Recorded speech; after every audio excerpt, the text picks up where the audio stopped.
राम राम, आप देख रहे हैं इंडिया न्यूज हरियाणा और मैं हूं आपके साथ आयुष। चलिए बुलेटिन की शुरुआत इस वक्त की बड़ी और अहम खबर के साथ करते हैं। बड़ी जानकारी का रुख कर लेते हैं। कल लोकसभा चुनाव के नतीजों की घोषणा होनी है और सुबह 8 बजे से वोटों की गिनती शुरू हो जाएगी। अब प्रशासन ने इसको लेकर के तैयारियां पुख्ता कर ली हैं। मतगणना केंद्रों पर धारा 144 को लागू किया गया है। तो कल है नतीजों का दिन। सुबह 8 बजे से ही मतगणना शुरू हो जाएगी, लेकिन प्रशासन ने अपनी तैयारियां अभी से पूरी कर ली हैं। जो मतगणना केंद्र बनाए गए हैं वहां पर धारा 144 लगाई गई है। तो यानी कि सुरक्षा के दृष्टिगत यह एहतियातन फैसला प्रशासन के द्वारा लिया गया है। तो कल नतीजों का इंतजार है। लोकसभा के चुनाव परिणाम कल घोषित होंगे। सुबह 8 बजे से आपको बता दें कि जो वोटों की गिनती है वो शुरू हो जाएगी और इसी के मद्देनजर अलग अलग जगहों पर जहां जहां भी काउंटिंग होनी है, मतगणना केंद्रों पर प्रशासन ने पुख्ता इंतजाम किए हैं। सबसे अहम बात यह है कि सभी मतगणना केंद्रों पर धारा 144 लगाई गई है ताकि किसी भी तरह की अप्रिय स्थिति से निपटा जा सके। तो तैयारियां पुख्ता हो चुकी हैं। सुबह 8 बजे से ही आपको बता दें कि वोटों की गिनती शुरू होनी है और कल परिणाम का दिन है। कुछ तस्वीरें आपको दिखा देते हैं। चरखी दादरी, पलवल, पानीपत, सोनीपत, ये तस्वीरें आप देखिए किस तरीके से यहां पर काउंटिंग से पहले जो प्रशासन की तैयारियां हैं वो किस स्तर पर हैं उसको आप देख सकते हैं। चरखी दादरी में बाकायदा मीटिंग हुई, बैठक हुई, अधिकारियों ने जो तैयारी है उनकी समीक्षा की है। पलवल में भी मतगणना केंद्र की तस्वीर आप देखिए किस तरीके से बैरिकेडिंग की गई है। प्रशासनिक अधिकारियों ने जायजा लिया है, समीक्षा की गई है। पानीपत में भी आप देखिए पुलिस प्रशासन, आला अधिकारी सब जायजा लेने के लिए पहुंचे हैं और सोनीपत में भी कमोबेश इसी तरह से मतगणना केंद्रों पर जो सुरक्षा के व्यापक इंतजाम हैं, जो तैयारियां हैं देखने को मिल रही हैं। तो कल सुबह 8 बजे से ही वोटों की गिनती शुरू हो जाएगी। हरियाणा के लिहाज से आप देखें तो 10 लोकसभा सीटों के जो परिणाम हैं उनकी काउंटिंग सुबह 10 बजे से सुबह 8 बजे से शुरू होगी और इन सभी के जो परिणाम है वो कल घोषित किए जाएंगे। तो 8 बजे से वोटों की गिनती होनी है। प्रशासन की ओर से तैयारियां पूरी कर ली गई हैं। 10 लोकसभा क्षेत्र हरियाणा के जहां पर कल उनके नतीजों की घोषणा होनी है और एक विधानसभा का भी उपचुनाव, यानी कि कुल मिलाकर के 11 ऐसी सीटें हैं जिनकी काउंटिंग कल सुबह 8 बजे से होनी है। और ऐसे में प्रशासन पूरी तरह से अलर्ट मोड पर है। तैयारियां सभी तरह से मुकम्मल कर ली गई हैं, पुख्ता तैयारियां हैं। ये कुछ तस्वीरें आपको दिखा रहे हैं और कमोबेश इसी तरह की तस्वीर हर एक मतगणना स्थल से देखने को मिल रही है, क्योंकि मतगणना में किसी प्रकार की कोई समस्या ना हो, किसी प्रकार की कोई बाधा उत्पन्न ना हो, इसको लेकर के प्रशासन पूरी तरह से तैयार है। और इसलिए ये जो व्यापक इंतजाम है सुरक्षा के दृष्टिगत ये किए गए हैं। कल आपको बता दें कि नतीजे घोषित किए जाने हैं। कल लोकसभा चुनावों का जो परिणाम है वो घोषित हो जाएगा और उसको लेकर के प्रशासन अब बिल्कुल अंतिम तैयारियों को मूर्त रूप दे चुका है और इसीलिए इनकी समीक्षाएं की गई हैं, जायजा लिया गया है।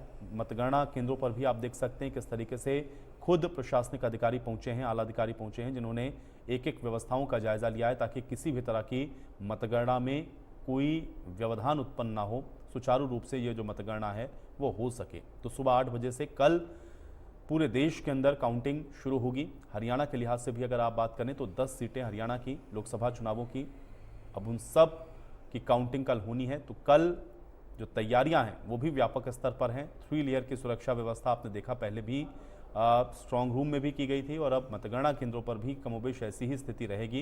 लेकिन इसमें सबसे अहम बात यह है कि मतगणना केंद्रों पर धारा 144 भी लागू कर दी गई है, यानी कि एक जगह पर 4 से ज़्यादा लोग, धारा 144 जो कहती है कि एकत्रित नहीं हो सकते हैं, तो फिर एक तरीके से किसी भी तरह की भीड़ को भी वहां पर बहुत ज़्यादा एकत्रित होने से रोकने के मद्देनज़र और सुरक्षा के दृष्टिगत ये धारा 144 को भी लगाया गया है मतगणना केंद्रों पर। तो ये बहुत अहम है क्योंकि कल का जो दिन है वो नतीजों का दिन है। सभी को इंतज़ार है कि कल जो चुनाव परिणाम हैं वो किस प्रकार के रहेंगे और इसीलिए जो तैयारियां हैं वो प्रशासन ने अपने स्तर पर पूरी तरह से मुकम्मल कर ली हैं।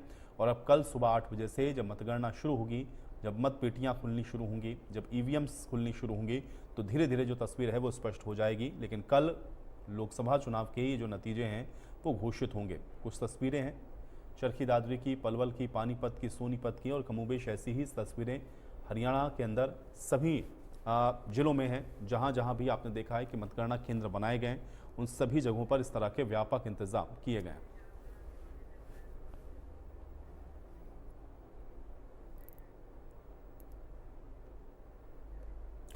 और चलिए अब सीधे रुक कर लेते हैं भिवानी का। रवि हमारे साथ, हमारे सहयोगी जुड़ गए हैं भिवानी से। रवि, इंतजार है कल नतीजों का और जाहिर है कि जो व्यापक इंतजाम है वो देखने को मिल रहे हैं। भिवानी में तैयारियां किस प्रकार की हैं, कल की मतगणना को लेकर के अपडेट करें।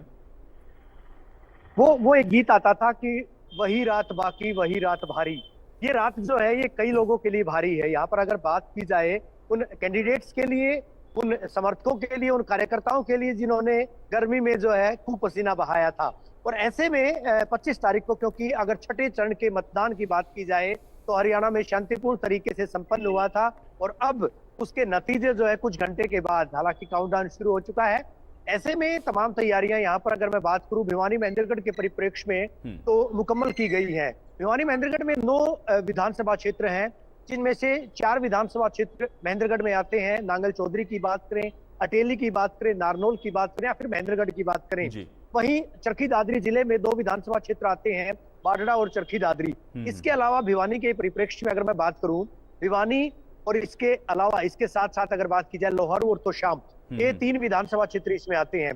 साथ ही साथ एक जिक्र और करना चाहूंगा, चौथा जो विधानसभा क्षेत्र है भिवानी जिले में जो आता है, भवानी खेड़ा, हिसार संसदीय क्षेत्र का भले हिस्सा है लेकिन काउंटिंग एक ही जगह पर की जाएगी। 4 भिवानी, तोशाम, लोहारू और भवानी खेड़ा की काउंटिंग एक ही जगह पर की जाएगी।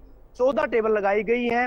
17 जो है चरण के अगर मैं बात करूं तो मतगणना वहां पर की जाएगी। 17 राउंड होंगे और इस बीच तमाम तैयारियां पूरी की गई है। इन तैयारियों में जो है नो ड्रोन जोन घोषित किया गया है। कोई ड्रोन जो है नहीं उड़ाया जा सकेगा। आसपास के इलाके में धारा 144 लगाई गई है। 3 टियर सुरक्षा, उसमें हरियाणा पुलिस के जवान पहले लेयर में, दूसरे लेयर में आईआरबी के जवान और तीसरे लेयर की अगर बात की जाए सीआईएसएफ के जवान यानी पैरामिलिट्री फोर्सेज के, जिसमें बीएसएफ भी है, सीआईएसएफ के जवान भी, उनको लगाया गया है।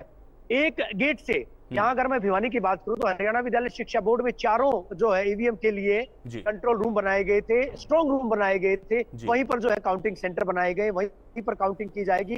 तो इन जगहों पर जो है पूरी तरह से फोर्स, करीबन 6 कंपनी तैनात की गई है, बाकायदा पायलट रिहर्सल की गई है और अधिकारियों का दावा है कि किसी भी तरह से कोई हेला हवाली नहीं बरतने दी जाएगी। किसी भी तरह से कोई अवांछित तत्व जो है वो यहाँ पर काउंटिंग सेंटर्स के आसपास भी नहीं फटकने दिया जाएगा। यहाँ तक कि जो काउंटिंग एजेंट्स हैं उनको भी बाकायदा पहचान पत्र जारी किए गए हैं। तमाम जितने अधिकारी कर्मचारी वहां पर आएंगे आयुष, उन तमाम लोगों को पहचान पत्र जारी किए गए हैं। तमाम तैयारियां पूरी की गई हैं। जी चलिए, बहुत शुक्रिया रवि फिलहाल इस बातचीत और जानकारी के लिए।